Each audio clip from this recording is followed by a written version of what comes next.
On the morning of June 19, 1944, the Pacific wasn't just a battlefield. It was a stage for the death of an empire's last dream. 400 Japanese aircraft thundered into the sky, carrying what remained of Japan's faith in victory. Within hours, the legend of the Mitsubishi A6M Zero, the ghost that once ruled the Pacific, would vanish in flame and smoke. Facing them was America's new predator, the Grumman F6F Hellcat. Forged by industry, powered by overwhelming naval might, it was more than a fighter. It was an executioner. What unfolded that day was not a clash of equals, but a slaughter. The air above the Mariana Islands became a graveyard for Japanese naval aviation. At the start of the Pacific War, the sky had belonged to Japan. The Zero was a masterpiece of agility, fast, elegant, untouchable. It could climb higher, turn tighter, and dance circles around anything the Allies flew. In the early years, from Pearl Harbor to the Coral Sea, it was the symbol of terror, a machine that made even the bravest pilots feel small. But the Zero's brilliance was its flaw. It was built for lightness, not survival. No armor, no self-sealing tanks, no forgiveness. It was a sword, not a shield, and as the war dragged on, the sword began to dull.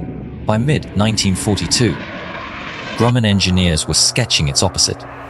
They didn't want grace. They wanted brute strength. They built a plane that could take punishment and give it back tenfold. The F6F Hellcat was a flying fortress, 6 heavy Browning machine guns, a 2,000 horsepower Pratt and Whitney engine, armor plating around the cockpit, and tanks that refused to die. It was built for rookies to survive their first mission, and for veterans to dominate the rest. Behind it stood something even more formidable: American industry. While Japan struggled to build a few dozen planes a month, US factories poured out thousands. The contrast in manpower was just as stark. Japanese pilots were being rushed into battle after barely 50 flight hours. Americans averaged 6 times that before seeing combat. The age of the lone ace was over. War had become a machine, and the machine belonged to America. By 1944, the focus shifted to the Mariana Islands, Saipan, Tinian, and Guam, stepping stones to Japan itself. Whoever held them controlled the skies, and the skies meant the homeland. Admiral Jisaburo Ozawa gathered Japan's last carriers, 9 of them, and about 400 aircraft, a fragile force manned by boys too young to die. Across the sea waited Task Force 58, commanded by Admirals Raymond Spruance and Mark Mixer, 15 fast carriers, 1,000 planes, and the full weight of American naval power. At dawn, radar screens aboard the US carriers flickered to life. The first wave, 80 Japanese aircraft, was inbound. Launched the Hellcats, came the order. Catapults slammed, engines screamed, and the sky filled with wings. The Americans had one rule: boom and zoom. Don't dogfight. Hit fast, climb out, and strike again.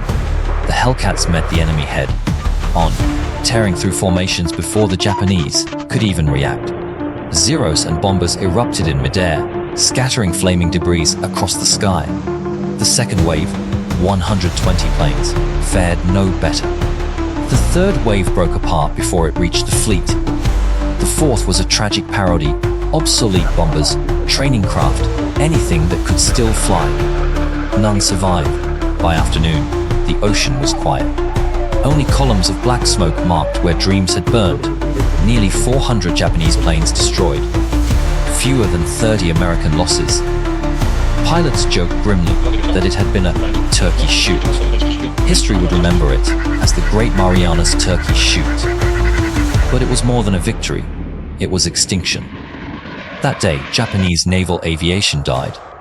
The empire that once ruled the Pacific skies fell from them forever.